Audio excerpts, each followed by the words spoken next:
નૈતિક મૂલ્ય શીખવતી સ્ટોરી છે। હવે એમાં એવું છે કે એક વખત સૂરજ અને હવા એ બંને વચ્ચે વિવાદ ચાલતો હોય છે। સૂરજ એવું કહે છે કે વાદળી એવું કહે છે, હવા એવું કહે છે કે આપણા બંનેમાં વધારે શક્તિશાળી કોણ છે? એટલે સૂરજ કહે છે રહેવા દે ને, હવે આપણે ઝઘડો નથી કરવો, આપણે બંને શક્તિશાળી છીએ। પણ વાદળ કહે છે કે ના ના, આપણે જોઈએ તો ખરા, મારું જોર, હવાનું જોર વધારે ચાલે છે કે સૂરજનું જોર વધારે ચાલે છે?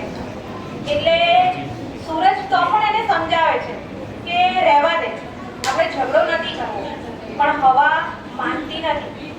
એટલામાં એક માણસ ત્યાંથી પસાર થતો હોય છે। એટલે હવા એવું કહે છે કે ચાલ આપણે બંને એ માણસ આવે છે ને એના પર આપણું જોર અજમાવીએ। જો એને એક ધાબળો ઓઢેલો છે, હું મારું જોર અજમાવું અને તું તારું જોર અજમાવ, આપણે એનો ધાબળો કાઢી નાખવાનો છે। સૂરજ કહે છે ઓકે, વાંધો નહીં। હવા એવું કહે છે કે જો હું વધારે શક્તિશાળી, હા મેં કીધું તું ને, એટલે પહેલા મારો વારો। એટલે સૂરજ કહે છે વાંધો નહીં, ચાલ। તો હવા જોરથી ફૂંકાય છે,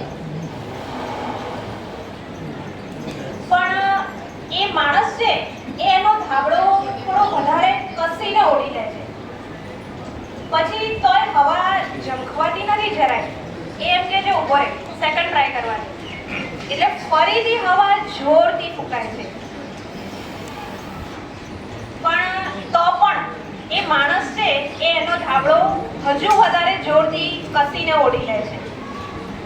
પછી હવા થોડી ઢીલી થઈ જાય છે, એ કહે છે કે રહેવા દે, જો મારું જોર કંઈ ચાલતું નથી, એ માણસે કંઈ ધાબળો ઓઢ્યો નથી, અરે ધાબળો કાઢ્યો નથી, તો હવે તારો વારો, એમ કહીને પછી સૂરજ કહે છે કે સારું, વાંધો નહીં। એટલે સૂરજ થોડો જોરથી તપે છે, માણસને થોડી ગરમી તો લાગે છે પણ તોય ધાબળો ઓઢી રાખે છે। હજુ થોડો સૂરજ વધારે તપે છે, ફાઇનલી એ માણસને પરસેવો થવા લાગે છે, એટલે ધાબળો કાઢી નાખે છે। એટલે હવા એમ કહે છે કે હા તારી વાત સાચી, હો તું જીતી ગયો, તું વધારે શક્તિશાળી છે। એટલે સૂરજે કહ્યું કે મેં તને કીધું તું ને આપણે વિવાદમાં પડવું જ નથી, તારી રીતે તું પણ સાચી છે, મારી રીતે હું પણ સાચો છું।